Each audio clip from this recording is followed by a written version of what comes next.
Hello and welcome to the St Peter's College Online Resource Centre catalogue. In this video we're going to show you how to use the new login information that you've been sent to sign in and reserve items.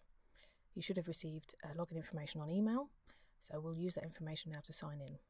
You click this sign in button on the right hand side and type in here your unique username, your R number, your reader number, and the separate password that you were sent on a separate email. If you haven't received that password, get in touch with us and we can send you one on email so that you can log in. Click the sign in button. Now you'll see on the right hand side your name will appear on this little drop down menu. This is all the information that you'll be able to access now that you're logged in. The first thing we recommend you do is to change your password. Change it to something you can remember. Just don't use the password continue to use the password that we sent you on email. So that's the first thing we recommend you do.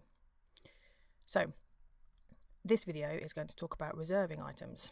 So if we search for mission, for example, here in this box, there we go, and click find, we should have one or two results come back for the word mission. So you'll notice on this page that you can now see this green reserve button. That wasn't accessible before you logged in and is only available once you are logged in.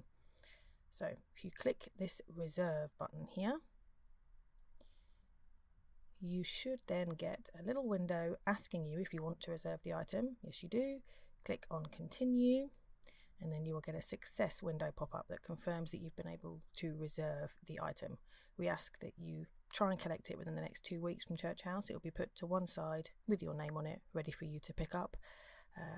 It will have to be properly checked out before you're able to take it away with you. You can then check your reservations on your personal drop-down menu on the right-hand side. So if you click here on My Reservations, you can see you have one item available to collect.